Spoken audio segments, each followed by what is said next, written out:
من هذه الأرض الشماء حاضرة أخشى الزمور. من هنا، من هذه الأرض الطاهرة المعبدة بدماء شهدائنا البررة، شهداء ثورة 20 مايو المجيدة. من هنا ومن هذه الأراضي المحررة من ربوع الجمهورية العربية الصحراوية الديمقراطية.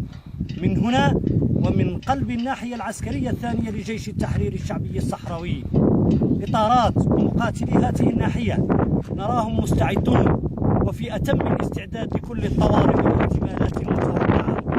برامجهم العملية كلها مشحونة بتمارين تدريبية وتكوينية من الصيانة وضبط السلاح بكل ما يكفي من الدقة والوضوح، تحضيرا للمناورة المقيمة بالناحية العسكرية الثانية لجيش التحرير الشعبي الصحراوي، والتي هي في حد ذاتها عبارة عن رسالة واضحة عريضة السطور موجهة للعالم بصفة عامة ولملك المغرب الصبي الناهض محمد السادس بصفة خاصة.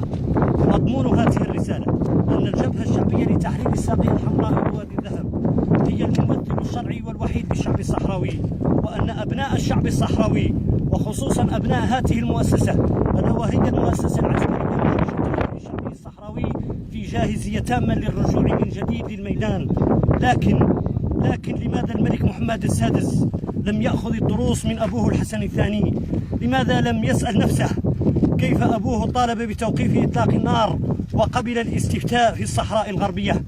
لماذا لم يستوعب الدروس من خلال عملية القلتة التاريخية 4 أكتوبر 81 وعملية العيديات، ومن خلال حصار المحبس والزاك وعملية المطلاني وأمرقطة والبويرات وعملية بوجدور السمارة والطنطان؟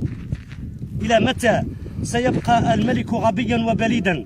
لماذا لا يفهم من خلال ملحمة كليمزيك البطولية وانتفاضة الاستقلال المباركة؟ لكن وللأسف الشديد الاستعمار تلميذ غبي لا يفهم إلا بتكرار الدرس. أما الآن ومن خلال تعنت القصر الملكي المغربي وعدم انصياعه للشرعية الدولية، قد طال الانتظار ويبقى القرار قرار الشعب الصحراوي. القرار قرار الجبهة الشعبية لتحرير الساقية الحمراء ووادي الذهب. القرار قرار جيش التحرير الشعبي الصحراوي. وكلما يسقط منا شهيدا ينهض مولود جديد يحمل اسمه بذراع يرفع بندقيته، والهدف واحد: حرية الإنسان الصحراوي. القرار كذلك قرار انتفاضة الاستقلال المباركة. القرار قرار المعتقلين السياسيين الصحراويين القابعين بالسجون المغربية الرهيبة، سجن سلا وعكاشة بالدار البيضاء، وسجن بولمهارز بمراكش، وسجن أيت ملول وإنسجان، والحبس لكحل بمدينة العيون المحتلة، وكذلك السجن الفلاحي بتارودانت والقنيطرة والصويرة وثكنة الشرطة بسيسيمي بالعيون المحتلة كذلك. لكن الوحدة الوطنية تبقى راسخة في الأذهان. المدفعية ذات العيار الثقيل ستفضي بنا للسيادة وتقرير المصير. يحيا كفاح الشعب الصحراوي، تحيا انتفاضة الاستقلال المباركة، تحيا الجبهة الشعبية لتحرير الساقية الحمراء ووادي الذهب. الحرية لكل المعتقلين السياسيين الصحراويين، الحرية لمعتقلين بديمزيك. الدولة الصحراوية المستقلة هي الحل. صوت السلاح لا تحاك، لا هي على الأرض دافع، معروف له والغير ذاك ما ظنيت أنه نافع.